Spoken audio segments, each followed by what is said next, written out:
Hello, friends and folks. It's Kay from KCM. It's a beautiful day, and you know what that means. You know what that means. You know what that means? That means it's time for another Distillery Deep Dive. And you may be saying, Kay, you've done Distillery Deep Dives before on Cruddy Days. And good for you. You're paying attention. But that's not what's important. What's important is we're going to do a Distillery Deep Dive. I have a glass of scotch with me. I have a bottle of scotch with me, and I have a distillery to talk about. So what are we going to talk about today? We're going to talk about a distillery that I've previously pronounced wrong, which is true of most distilleries. It is this one. And we'll do the little close-up right there. Not Mossburn, not single malt, not vintage cask. Teaninich. It looks like you'd pronounce it Teaninich. Or Teaninich, depending on how you do that kind of stuff. But it's Teaninich because the Scottish people always want to have a laugh when we try to pronounce Gaelic words. Teaninich is in like te-ni, one of these guys, and Nick, my old friend from high school and such. Okay, so what do we need to know about Teaninich? Well, first of all, the first thing to know is this will represent the last bottle that's part of my independent distillery, independent bottling tasting that is happening in now June. And I think I have a date picked out. I'm going to try and work with the club to get it scheduled. So very exciting. Secondly, Teaninich is a Highland single malt Scotch whiskey. It will be a lot like some of the other whiskey distilleries we've talked about so far in the sense that it's going to be very prominently known for how it supplies certain blended scotches. I think the blended scotch that this works for is this is used primarily in is going to be something that most people recognize, and so it'll be fun to talk about. So it's a Highland malt, I think I've already said, in Alness. It is owned by Diageo. We've talked about Diageo a couple times, but Diageo is a very, very, very large company who owns a large number of distilleries, hence why they own Teaninich. They have 4.5 million liters of capacity output. I have a bunch of question marks next to that because I've seen some conflicting information. The 4.5 million liters of output comes from the fact that they've said they're going to double their output to 9 million coming up here in a couple of years.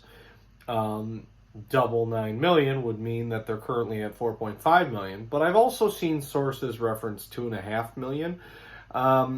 So I tend to believe the 4.5 million a little more.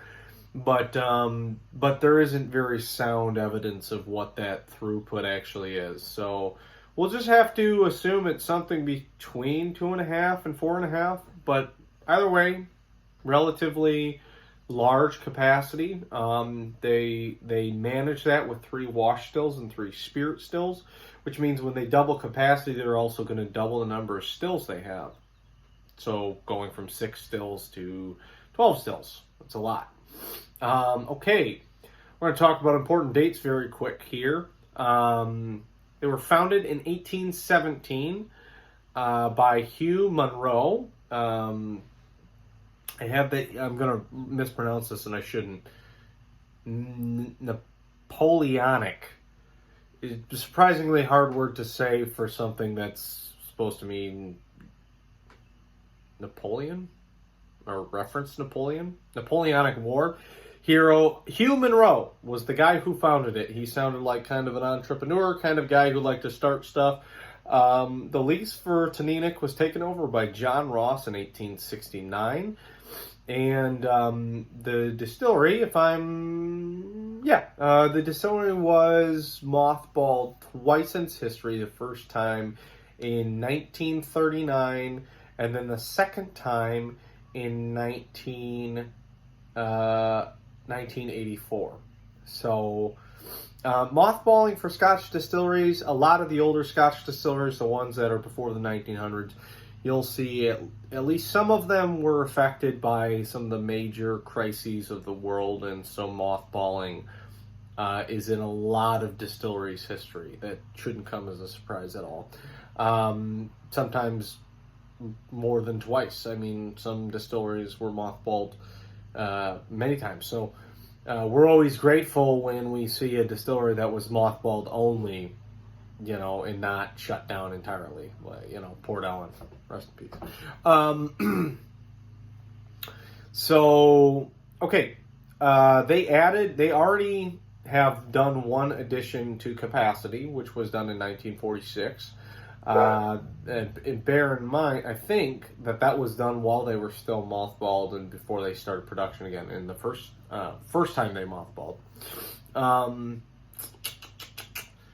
So they actually built a new distillery in 1970, and while they were building that new distillery, they shut down the old distillery, but they didn't start production for the new distillery until after the 1985 shutdown of the original distillery.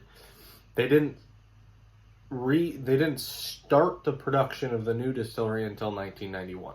So relatively recent when they started running malt in the new distillery. And in 1997 is when Diageo acquired Teaninich. So very, very reasonably so, Diageo had pretty big plans for Teaninich. They've been referred to as Diageo's workhorse. They're used in Johnny Walker Red Label. So, how many people have heard of Johnny Walker Red Label? I have. That's a big one. I'm sure they're used in other places, like most single malts, but it seems to be kind of their feature blend that they're used for.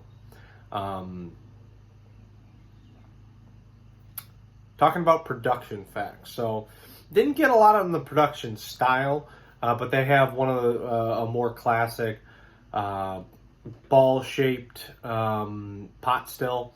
So they have that boiler ball in there on the stem. I didn't shut the door, so the dogs are really loud. Let me shut the door. Okay, boiler ball pot stills.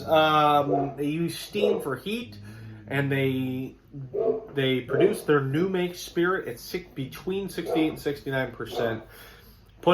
The fill strength is 63.5%, which is a reminder, fill strength, that's where it goes in the barrels. And then no details on the malt supply, probably several suppliers that they use for malt.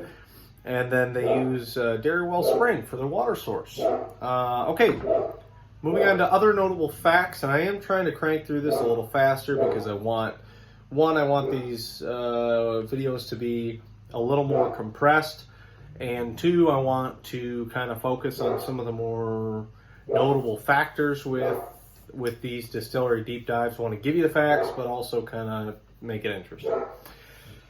Okay, so Teaninich is actually planning on doubling capacity. I already mentioned that once. So they're planning on going to 9 million liters per annum, and then they've talked about adding another 10 million liters on top of that with a new facility in the same kind of site.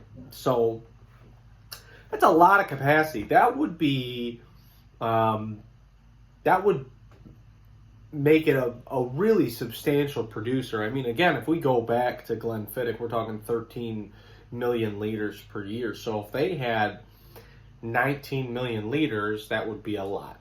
That said, I think they intend for that new location to potentially make its own single malt. So that might not be considered Teaninich as much as it would be considered a new single malt distillery. And I think over the last 5 years, we've actually seen quite a few new distilleries crop up. It's not uncommon for these plans to get put out there and then get shut down. We've seen a few of them. A good example would be Port Charlotte. If you guys have heard of Port Charlotte is Bruichlotti's heavily peated malt. Not the Octomore, obviously, but the more like core classic peaty character that you get from an Islay Scotch. Port Charlotte's like that profile. But I don't know how well known it is, but a fact of the matter is Port Charlotte was meant to be and is intended to be its own distillery. It just isn't yet. The plot was bought where they were going to build the distillery. They have all, they planned out what it was going to look like, what capacity it was going to have, et cetera, et cetera. They just never got around to doing it, and I don't know if it was financially based or whatnot, but things like that are very common. So it's common to plan for a distillery, put hold on it, and then kind of go back to it. Teaninich, who knows, they might decide. I think it's very unlikely they decide to keep the name Teaninich with the new distillery just because they might have different plans in mind.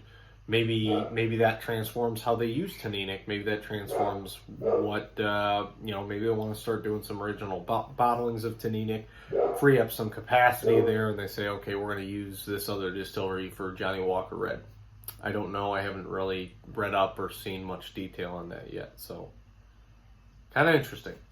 Okay, so we talk about bottlings. As far as bottlings are concerned, you've already seen here, obviously, since this is part of my independent bottling series, they do have independent bottlings of Teaninich.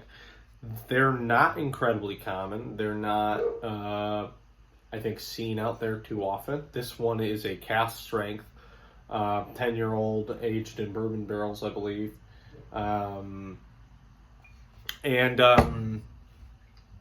But they did, so as part of the Flora and Fauna series that Diageo did, they did bottle a 10-year-old of this. So I haven't heard incredibly great things about the Flora and Fauna series as a whole. I think a lot of that single malt was underwhelming, and I'm not sure how well sought after it is, but it wouldn't be something I would be chomping at the bit to get my hands on. So, now the next thing, talking about, would I recommend getting a bottle of Teaninich? Now, I have made it very apparent in my whiskey club tastings, but maybe not so much on my videos. I'm not a fan of Johnnie Walker Red Label, not in the slightest. So, you might expect that I say, well, don't bother. But I've only had one Teaninich, to be transparent. This one here by Mossburn. And what I will say about this whiskey is, I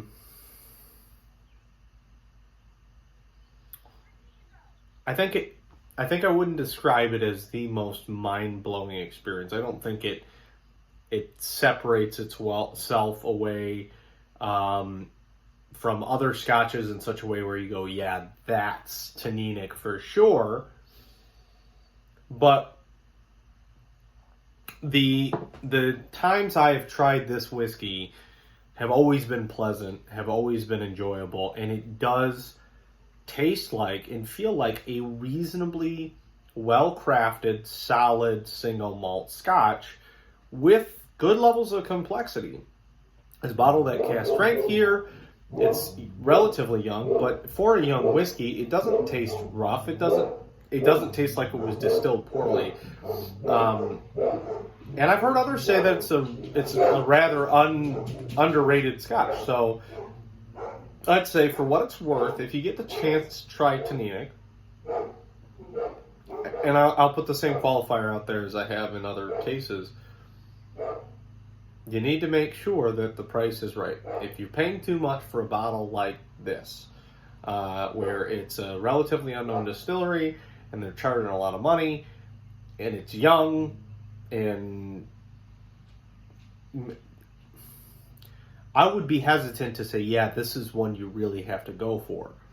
But if it's the right price, I would say, yeah, it does have the robustness of a Highland, but in this case, it does have some of the floral and fruity notes that remind me of, it kind of dances that line with the Speyside characteristics. So I like whiskeys like that. I pretty much like every style of Scotch as long as it's done well, and the complexity and the depth is there to kind of make me feel like I spent my money well. And I think this is a great example. I think this one does that. It says, yeah, okay, you didn't buy this in vain. So, yeah, that's what I think I have to say about Teaninich. Any questions, comments, thoughts, let me know, and tune in for the next video.